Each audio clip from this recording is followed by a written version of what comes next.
Bonjour,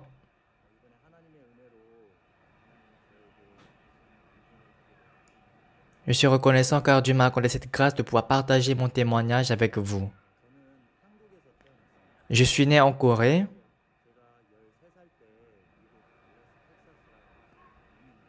À l'âge de 13 ans, j'ai immigré aux États-Unis, à Dallas, en Texas. Lorsque j'étais enfant, j'ai commis beaucoup d'accidents et j'étais problématique.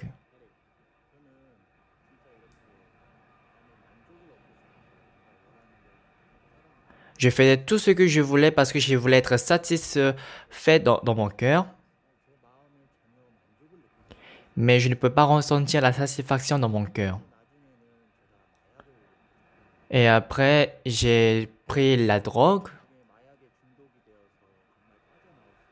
Ensuite, j'étais donc addict à la drogue, je ne pouvais pas m'en sortir de là. Mon cœur était très souffrant et ma vie était très misérable. Et une fois, je ne voulais plus vivre et j'avais même essayé de me suicider. Et lorsqu'il n'y avait aucun espoir dans ma vie, à travers ma mère, j'ai rencontré une association de la jeunesse nommée IYF. À travers IYF, beaucoup des jeunes sont en train de changer. Il y a beaucoup de programmes.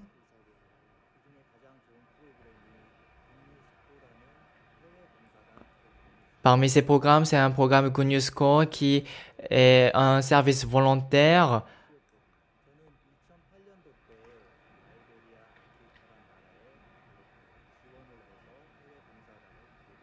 En 2008, j'ai été inscrit pour faire le bénévolat en Libéria et j'y suis allé. Lorsque je suis allé pour la première fois, vraiment l'Afrique était très pauvre. Pendant 15 ans, il y avait eu la guerre interne en Libéria. La guerre a été terminée en 2003 et j'étais arrivé en 2008, donc c'était donc 5 ans que la guerre avait terminé. Pendant la guerre, beaucoup de gens étaient morts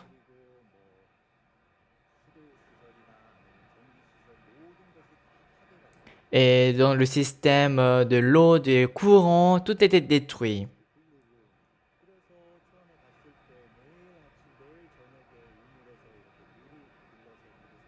C'est pourquoi pour utiliser de l'eau, on devait aller près du puits pour puiser de l'eau.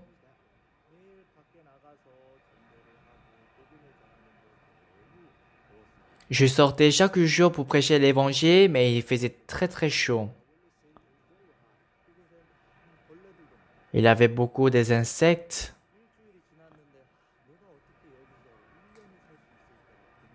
J'ai passé une semaine et je me demandais, mais pendant un an, comment je vais vivre ici?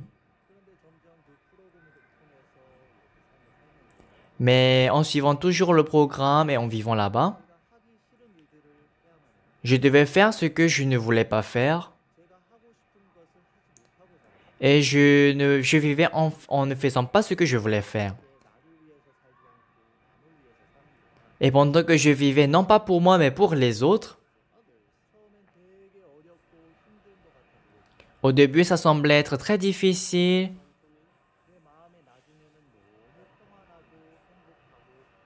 mais après j'avais eu une grande reconnaissance, une grande paix et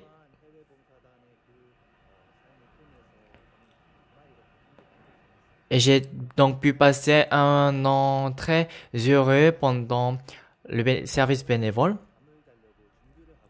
Une fois je me préparais pour m'endormir. En fait là-bas il y a beaucoup de moustiques. Je ne voulais pas donc être piqué par les moustiques, je mettais la tente contre la moustique.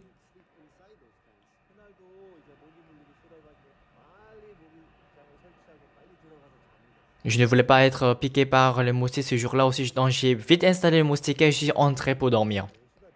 Je crois que c'était les 4 heures du matin, lorsque j'étais dans un grand sommeil. J'ai ressenti une douleur au niveau de mon pied. Et j'ai crié «Ah!» et j'ai levé les yeux. Puisque c'était ténébreux, je ne voyais rien. Mais j'ai vu que mon pied était en dehors du moustiquaire. Parce que je ne voulais pas être piqué par le moustique, j'ai voulu faire entrer mon pied de moustiquaire. Mais parce que j'avais tellement mal aux pieds, je ne pouvais plus dormir. Ah, mais pourquoi ça me fait mal? Ah, mon habitude de sommeil n'est pas si bonne. Je crois que j'ai cogné mon pied contre le mur et c'est pourquoi ça me fait mal. Mais pourquoi ça me fait mal? Ah, l'autre fois, j'étais piqué par le fourmi et j'ai gratté, c'est pourquoi il y a eu des pus. J'avais donc de toutes sortes de pensées, mais la douleur était très forte, je ne pouvais pas dormir. Le lendemain, lorsque je voulais me réveiller, parce que j'avais vraiment mal, je ne pouvais pas bien marcher. Et j'étais couché, je me reposais. Mais au fil du temps, ce n'est pas que je me rétablissais,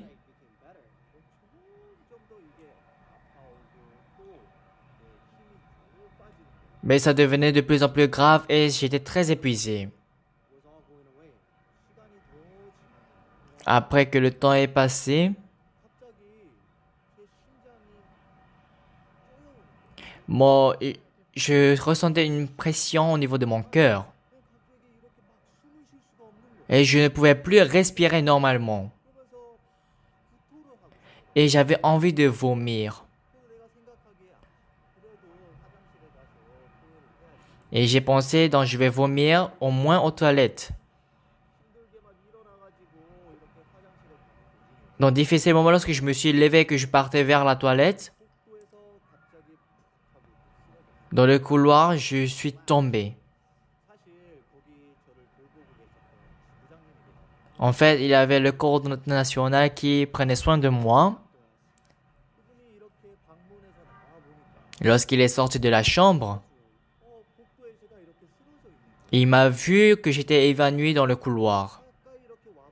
Et lorsqu'il s'était approché de moi, mes deux yeux étaient renversés, ma langue aussi était enroulée. Lorsqu'il a touché ma gorge pour vérifier les battements de mon cœur ne battait plus.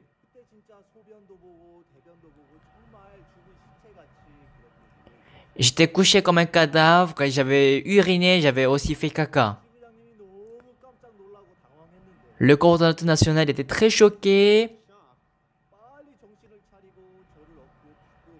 mais il a repris la conscience, il est parti à l'hôpital. Donc il est sorti, il a pris le taxi. Alors il s'est dirigé vers le meilleur hôpital qui est l'hôpital catholique. Pendant qu'on se dirigeait vers l'hôpital, le coordonnateur national de la zone Libéria me frappait le cœur. Et il me frappait continuellement. Et il criait mon nom. Jean, Jean, lève-toi. Et après, j'ouvrais mes yeux. Et mon cœur commençait à se battre. Et je reprenais ma morale. Mais je n'avais pas de force, j'avais du mal à bouger. Je suis arrivé à l'hôpital. Le docteur m'a examiné et après ce qu'il me dit, ah, il y a une mauvaise nouvelle.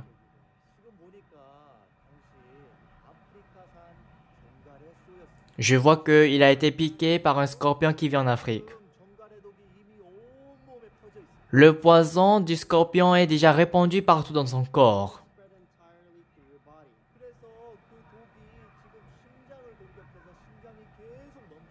C'est pourquoi le poison a attaqué le cœur et le cœur va s'arrêter. On a essayé de voir votre tension. La tension normale est de 120 à 180. Mais votre tension est baissée à 20 et à 0. Et même votre température est en train de se baisser à 19, 18, 17 celsius.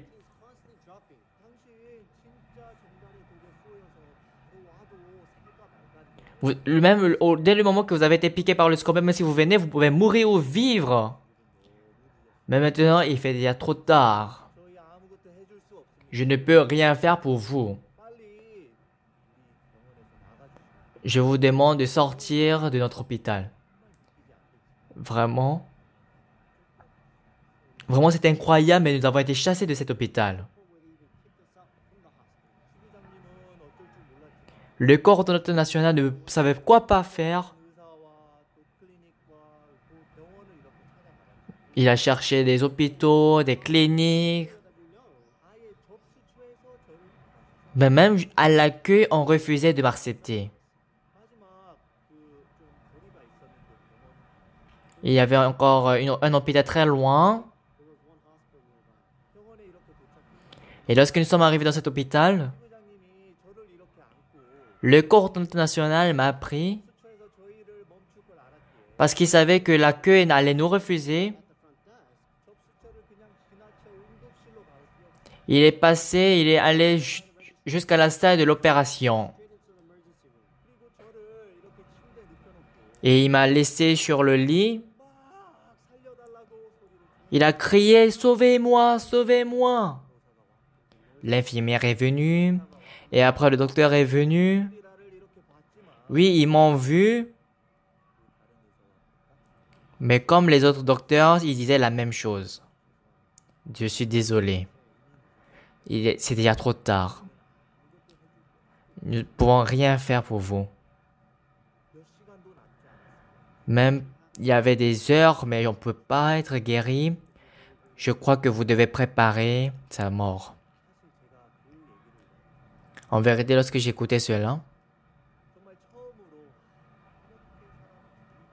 pour la première fois, j'ai compris, ah, c'est comme ça que l'homme meurt.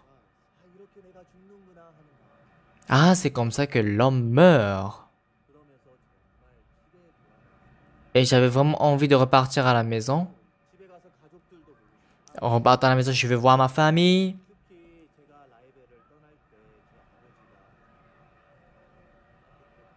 Surtout lorsque je quittais la maison pour la Libéria, mon père m'avait serré dans ses bras. Il a dit, mon fils, va et sois en bonne santé. Ne te blesse pas et je vais t'attendre. Tu vas beaucoup me manquer.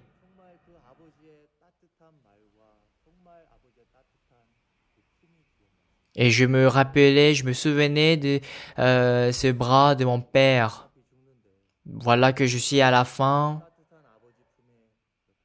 Je voulais encore être dans les bras de mon père. Je ne pouvais plus repartir à la maison.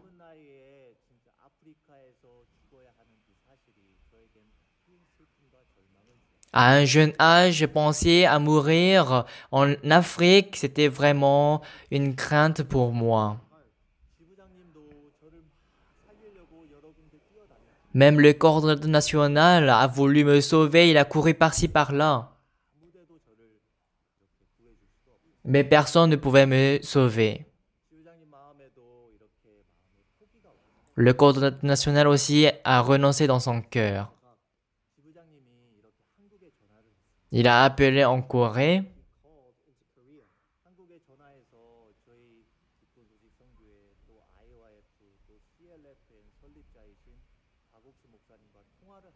Il a appelé le fondateur de l'Église Missionnaire de la Bonne Nouvelle, de CLF et de IOIF, le pasteur Supark.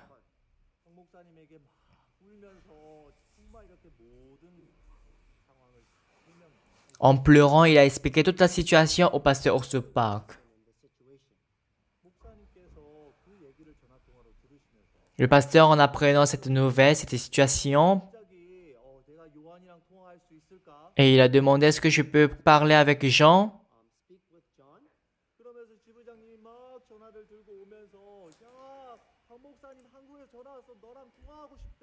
Et le coordonnateur national de la Libérie est venu auprès de moi et le pasteur Soupar veut parler avec toi.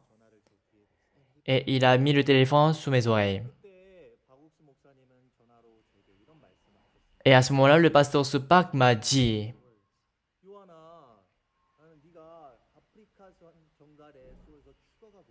Jean, j'ai appris que tu es en train de mourir parce que tu as été piqué par le scorpion qui vit en Afrique. J'ai écouté que personne ne peut te sauver.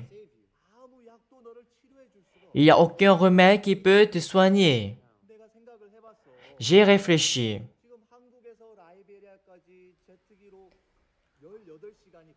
Et par l'avion, si je vais en Afrique, il va prendre 18 heures.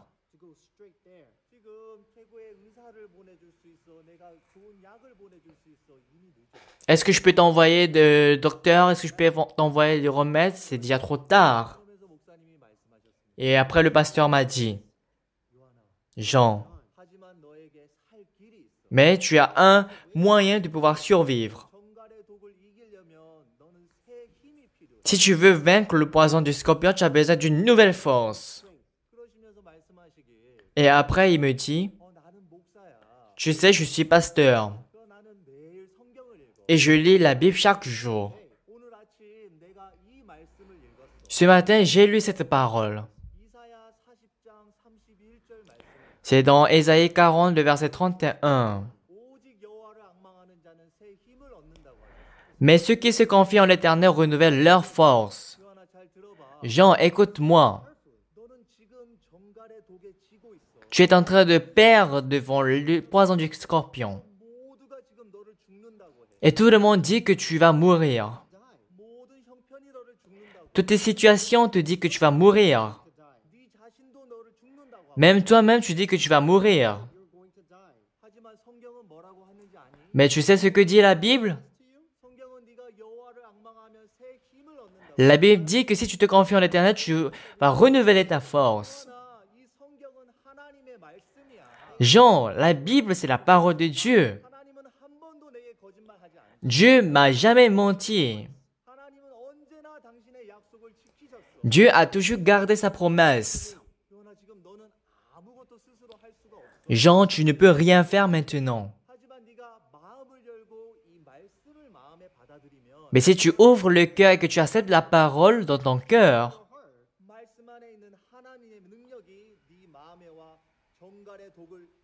la puissance qu'il y a dans la parole de Dieu va t'aider à surmonter le poison. Cette parole peut même gagner la mort. Cette parole surmonte toute situation, toute difficulté. Tu dois te confier en l'Éternel. Tu dois te confier en l'Éternel. Et Dieu va renouveler ta force. Bien-aimé,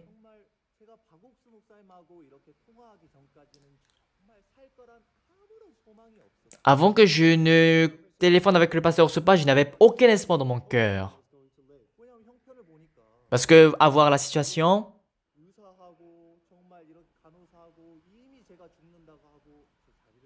les docteurs, les infirmières, ils ont dit que je vais mourir et ils ont déjà quitté la place. Tous ceux qui s'inquiétaient de moi me regardaient comme si j'étais un cadavre.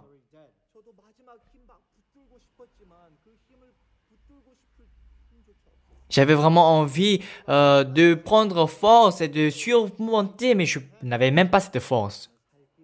Je n'avais vraiment aucune voie pour survivre. Tout le monde a dit que je mourrais. Mais seul le pasteur Sopak m'a dit que je vivrais. Comment? Seulement si j'accepte la parole de Dieu et que je crois en cette parole. Si par exemple j'avais une voie de survie, je serais levé. Mais je n'avais aucune solution. Je ne pouvais pas comprendre cette parole. Cette parole ne convenait pas à mon cœur. Mais la parole que le pasteur m'a donnée était ma vie. C'est pourquoi j'ai accepté cette parole et j'ai cru dans mon cœur. Et j'ai commencé à me confier en l'Éternel. Dieu, tu as dit, si je me confie en toi, tu renouvelles ma force. Père, je crois que tu vas renouveler ma force. S'il te plaît, aide-moi. Et pendant que j'avais ce cœur, j'ai fermé mes yeux. Je ne sais pas combien d'heures sont écoulées, mais une infirmière en passant à côté de moi, et elle était très surprise. Et en pleine nuit, elle est partie voir le docteur. Docteur, docteur, regardez cette malade. Oui, oui, est-ce qu'il est mort? Non, il est en train de survivre. Le docteur a dit quoi? Ne raconte pas n'importe quoi. Et le docteur lui-même, il est venu voir. Il a vérifié le battement de mon cœur. Il a mesuré ma tension. Il a mesuré ma température. Tout devenait normal. Et le docteur était très étonné.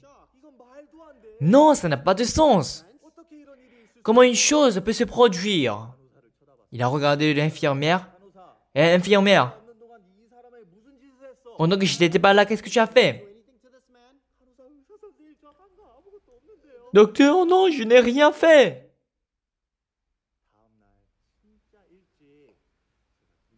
Le lendemain, tôt le matin, j'ai levé mes yeux.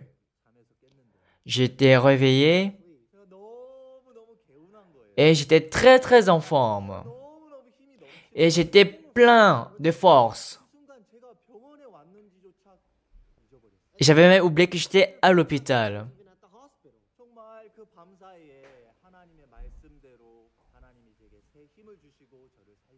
Et donc pendant cette nuit, Dieu avait travaillé en moi et m'avait rétabli la force. Et après le docteur, il est venu. Voilà, tu es devenu normal. Bientôt, tu pourras sortir de l'hôpital. Mais il y a une chose que j'aimerais vous dire véridiquement. Je dois te donner l'attestation. En fait, je n'ai rien fait, je ne sais pas quoi écrire. Ah, monsieur le docteur, ne vous inquiétez pas. Vous pouvez écrire comme ça. C'est Ésaïe 40, le verset 31. Cette parole est vivante et travaille. Bien-aimé, après, il avait eu un autre problème. Il avait quelque chose de bizarre au niveau de mon pied. Il avait des taches noires qui répandaient au niveau de mon pied. Et je voyais, c'est très bizarre. Le docteur a dit, attendons un tout petit peu. J'ai attendu un tout petit peu. Mais je ne voyais pas que ça allait être guéri. Et le docteur a dit, on va mettre de la pommade. Après une semaine, 2 semaines, ça ira. Donc chaque jour, j'allais à l'hôpital, je changeais des bandes, je mettais la pommade. On a passé 1 semaine, 2 semaines. Je ne voyais pas la guérison. Et après, j'ai remarqué que mon pied était en train de pourrir. Le docteur, encore, il a dit qu'il ne pouvait rien faire. Il a dit que nous devons rapidement couper ce pied. Moi, j'étais très très choqué. Quoi, couper mon pied? Comment je peux le faire? Non, sauvez-moi, monsieur le docteur. Le docteur a dit, passons à l'opération. On doit enlever toute partie pourrie. Mais parce que c'est entré en profondeur et que c'est répandu, ce serait impossible. Et encore une chose, en opération, on ne pourra pas vous donner l'anesthésie. On a donc fait l'opération sans l'anesthésie. On m'a demandé de me coucher de côté. On m'a demandé de donner mon pied. Il était en train de couper la chair. Et moi, je mordais les couches-oreilles, je pleurais. Et je criais. Mon corps tremblait. C'est très très souffrant.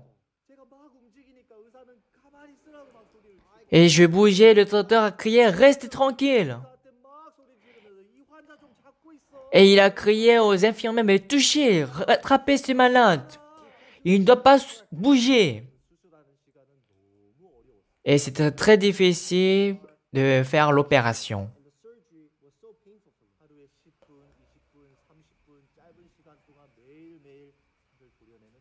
Et donc pendant chaque jour, 10 minutes, 20 minutes, 30 minutes, on devait enlever la chair. Après une semaine, le docteur a dit non, on ne pourra pas faire comme ça. Il a dit que vous devez décider dans votre cœur. On doit vite couper le pied. Et après une semaine, mon cœur avait changé. D'accord, je vais couper mon pied. Je ne peux plus supporter cette souffrance. Même le docteur dit que c'est impossible. D'un côté de mon cœur, j'avais envie de couper et finir avec cette souffrance. Mais d'un autre côté,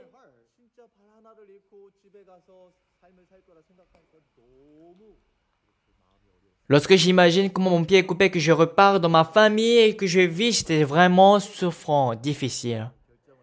Je ne pouvais pas décider dans mon cœur. Mais Dieu m'a accordé la grâce. Il m'a fait souvenir la parole que le pasteur Soupar m'avait donnée. Mais ceux qui se confient en l'Éternel renouvellent leur force. Et comme ça, je me suis confié de nouveau à l'Éternel et j'ai renouvelé ma force. Dieu, c'est vraiment difficile. C'est vraiment souffrant. Dieu, aidez-moi. Je regardais l'Éternel et je me confiais en lui. Et je pouvais découvrir un tout petit peu le cœur de Dieu. Dieu m'a dit, Jean, tu as déjà oublié? Je t'ai déjà sauvé de la mort il n'y a pas longtemps. Et te soigner le pied, ce n'est pas un problème. Là où tu vas, je suis toujours avec toi. Là où tu vas, je veux t'aider. Je vais aussi soigner, guérir ton pied. Pendant que je regardais l'Éternel, pendant que je découvrais le cœur de Dieu, la force et le cœur de Dieu est entré dans mon cœur. Et après, j'ai décidé dans mon cœur. Je suis allé vers le docteur. Monsieur le docteur, est-ce qu'on ne peut pas continuer l'opération? Oui, c'est difficile, mais je veux continuer l'opération. Je crois que Dieu va vous aider, monsieur le docteur.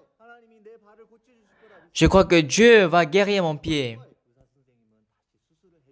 Et le docteur a commencé à faire l'opération.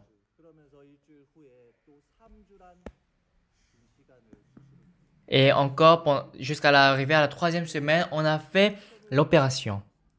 La situation n'a pas changé. La situation était pareille. C'était vraiment souffrant et ça me faisait mal.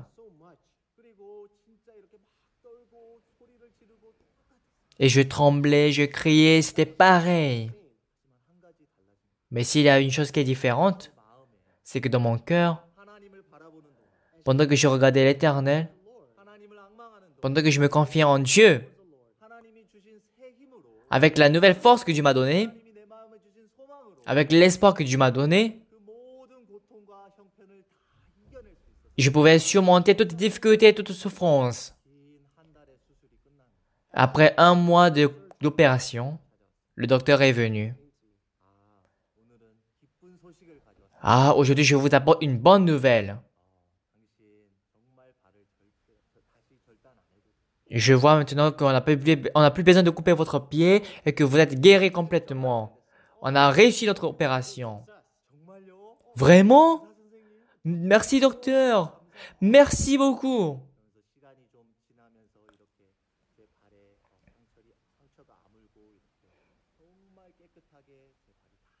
Et après, au fil du temps, la plaie disparaissait, mon pied devenait en forme.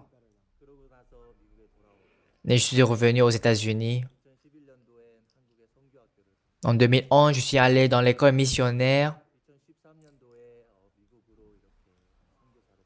Et en 2013, j'ai été envoyé aux États-Unis comme missionnaire.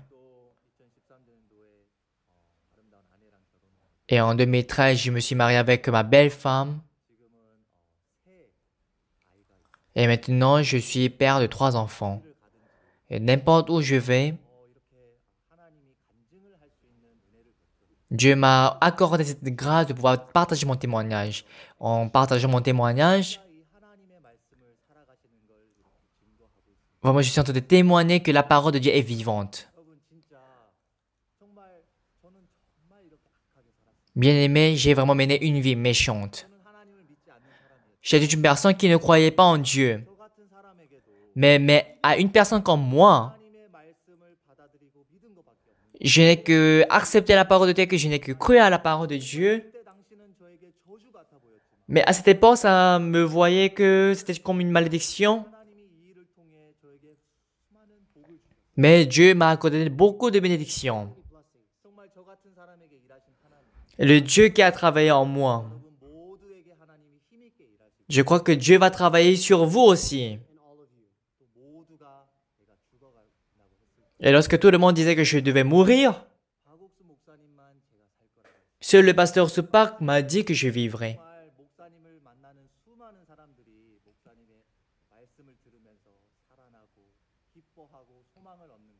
J'ai vu beaucoup de gens rencontrer le pasteur Supak, comment ils sont joyeux, comment ils sont remplis d'espoir et comment ils survivent.